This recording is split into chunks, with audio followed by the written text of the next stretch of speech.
이렇게 유행과 소강 상태를 반복하면서 벌써 3년 가까이 이어지고 있는 코로나19는 특히 자영업자와 소상공인에게 큰 타격을 입혔습니다. 정부에서도 이들을 지원하기 위해 적잖은 지원금을 쏟아부었는데요. 그럼에도 불구하고 자영업자와 소상공인이 받은 대출 잔액이 크게 늘어난 것으로 나타났습니다. 유정현 기자. 네, 유정현입니다. 네, 먼저 정부가 그동안 지원한 자금이 정확히 얼마나 됩니까? 네, 중소벤처기업부가 코로나19 발병 이후부터 올해 2분기까지 지급했거나 지급 중인 지원금은 모두 60조 3천억 원입니다. 지원금 종류도 다양한데요. 먼저 정부는 코로나19 확산이 한창이던 지난 2020년 9월부터 지난해 8월까지 총 4번에 걸쳐 재난지원금 약 16조 원을 지급했습니다. 지난해 12월부터 올해 2월까지는 방역지원금이라는 이름으로 14조 원을 지원했고요.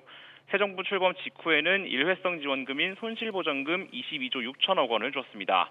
분기별로 피해 규모를 계산해 지원하는 손실보상금도 지난해 3분기부터 올해 1분기까지 6조 6천억 원이 나갔고요. 여기에 사회적 거리두기 해제 직전 마지막 손실보상금과 전기료 감면, 지자체 별도 지원금 등을 합하면 실제 규모는 더 커집니다.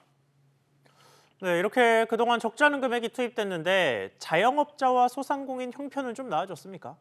네, 지원을 받긴 했겠지만 전체적으로 살림살이가 나아졌다고 보긴 어렵습니다. 코로나19를 겪으면서 자영업자와 소상공인이 진 빚이 크게 늘어났다는 점이 그 방증인데요.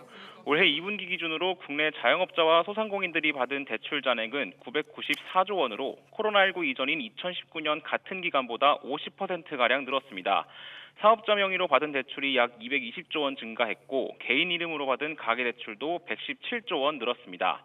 이들의 대출 잔액은 3분기 중 1,000조 원을 돌파했을 것으로 추정되는데요. 이런 상황에서 가파른 금리 상승세가 당분간 이어질 것으로 보여 자영업자와 소상공인 이자 부담도 크게 늘어날 수밖에 없게 됐습니다.